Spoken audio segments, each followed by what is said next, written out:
I would like to move to declare the position of the Senate President as vacant, Mr. President. Is there any objection?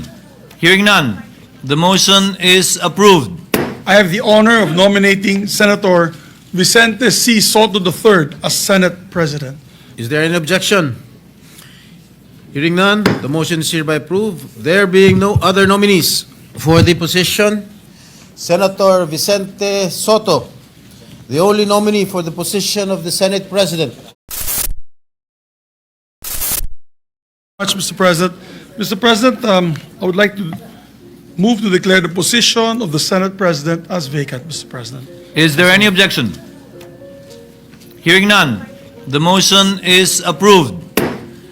Chair will suspend session and ask Senator Jingo Estrada to kindly ascend the rostrum and preside over the session. Senate session is suspended. Mr. President, at this juncture, may I now move that we proceed with the election of the President of the Senate and recognize the distinguished gentleman from Bukidnon, Senator Zubiri, for his nomination. So move, Mr. President. An objection? There being none, motion is approved. Maraming salamat, Mr. President. Mr. President, I have the honor of nominating Senator Vicente C. Sotto III as Senate President. We already know him to be a leader of great integrity, as exemplified by his time as Vice Mayor of Quezon City, as Senate Majority Leader, as Senate Minority Leader, and of course, as Senate President. Having had the honor of working alongside him as his Majority Leader during the 17th and 18th Congress, I witnessed firsthand his peerless leadership and work ethic, and I can say with conviction that he has been nothing short of a reliable and trustworthy leader. As Senate President, he always led with fairness and transparency, and he led with an open ear and a decisive hand, ensuring unity and stability in the Senate at all times. Most importantly, he was a traditionalist in the very best sense of the word, consistently upholding the rules and traditions that protected the integrity of the Senate as the nation's last bastion of democracy. With Senator Sotto as Senate President, the Senate is in good hands. Maraming salamat po, Your Honors. Thank you, Senator Zubiri, Majority Leader. Yes, Mr. President, there are no other nominations. Mr. President, I therefore move that we close the period of nomination. So move, Mr. Any President. objection? There being none, the motion is hereby approved. Mr. President, Senator Ligarda is also seeking the floor. I move that she be recognized, Mr. President. Senator Ligarda is hereby recognized.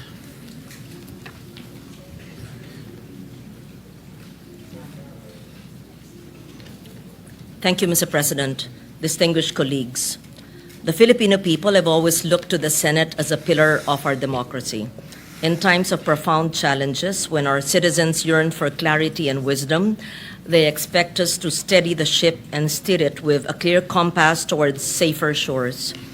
They do not ask for eloquence alone, but for proof that we can all place country above self and that we can govern with discipline, foresight, and courage.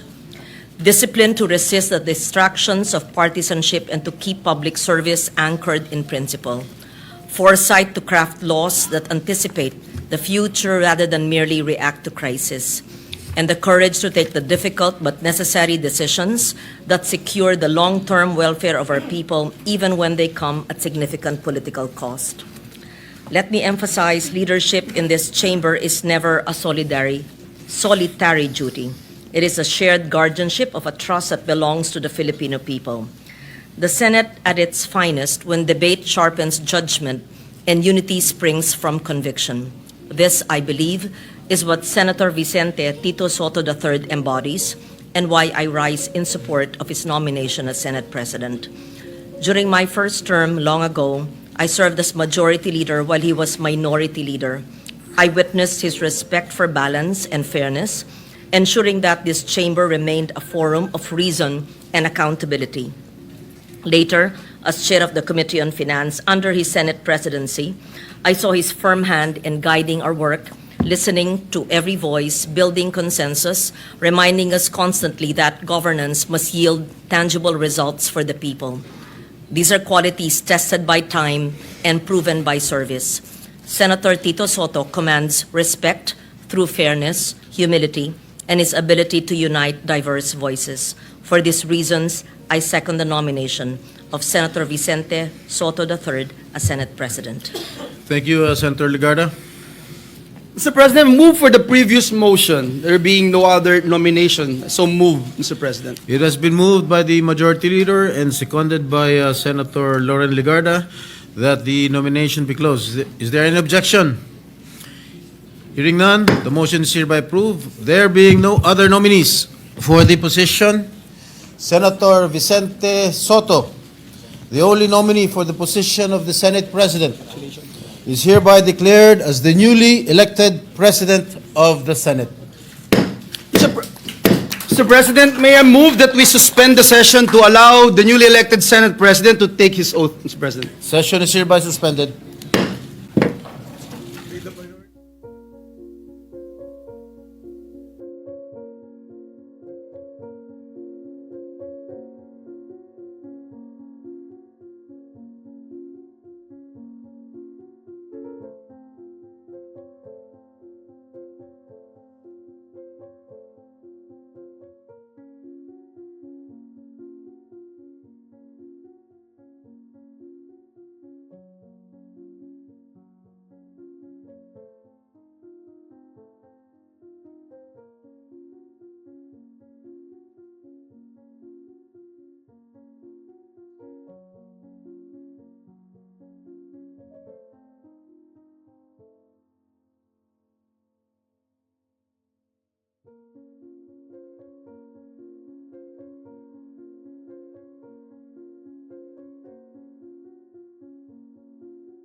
May we proceed with the oath taking of the newly elected Senate President, Mr. President. Please raise your right hand and repeat after me. I, please state your name. I, Vicente C. Sotto III, Having been elected to the position of Senate President, having been elected to the position of Senate President, do hereby solemnly swear do hereby solemnly swear that I will well and faithfully discharge, that I will well and faithfully discharge, to the best of my ability, to the best of my ability, the duties of my present position the duties of my present position, and of all others I may hereafter hold and of all others I may hereafter hold under the Republic of the Philippines. under the Republic of the Philippines, That I will support and defend the Constitution of the Philippines.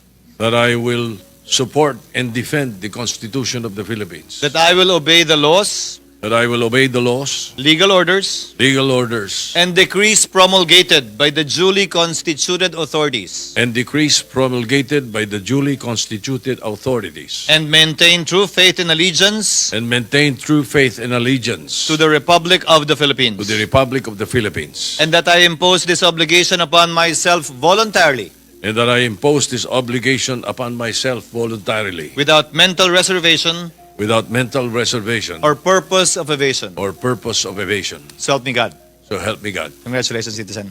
Thank you, sir.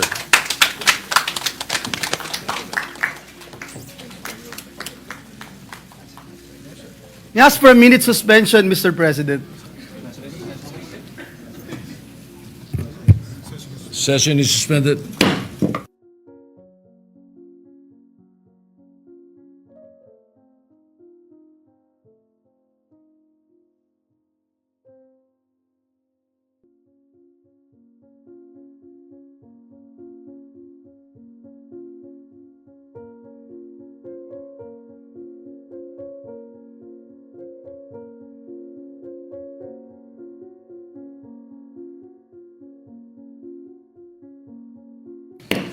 Mr. President, at this juncture, may I move that we recognize the distinguished former Senate President, Senator Chiz Escudero, to make a manifestation, Mr. President. The former Senate President, Senator Chiz Escudero, is hereby recognized for a manifestation. Thank you, Majority Leader. Thank you, Mr. Senate President. Nais ko lamang po magbigay ng maikling manifestasyon. Nais ko pong magpasalamat sa mga kapwa ko miyembro ng Senado na nagbigay po ng tiwala sa akin sa 19th at saka 20th Congress. Nais ko din po magpasalamat sa mga opisyal at kawani ng Senado. Karangalan ko po na pagsilbihan kayo at manilbihan kasama kayo nitong nagdaang taon. I serve at the pleasure, Mr. President, of the majority and understand and respect the decision of the majority of my colleagues. I hold no grudges. I hold no ill feelings. I congratulate Senator Vicente Tito Sotto III on his election as Senate President, and I wish you well, Mr. Senate President.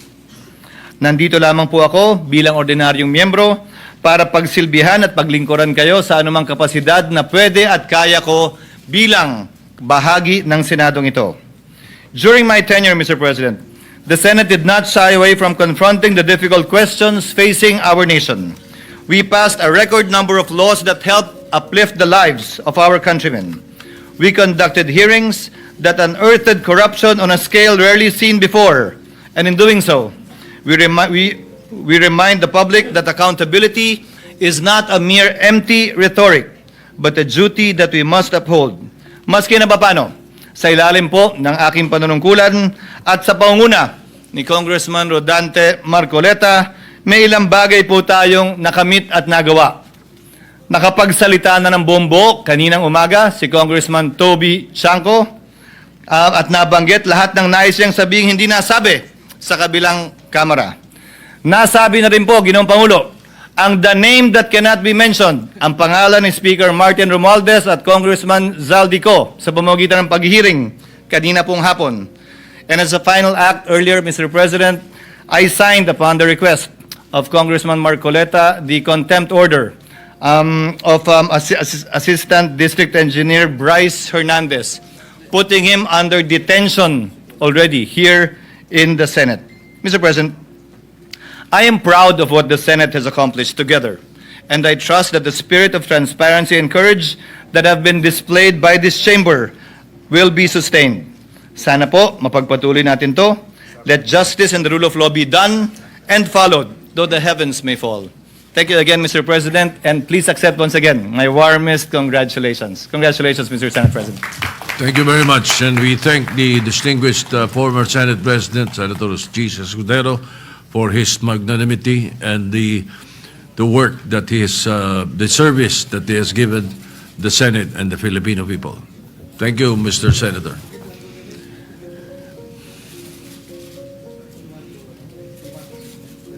You have 1 minute suspension? Yes, Mr. President.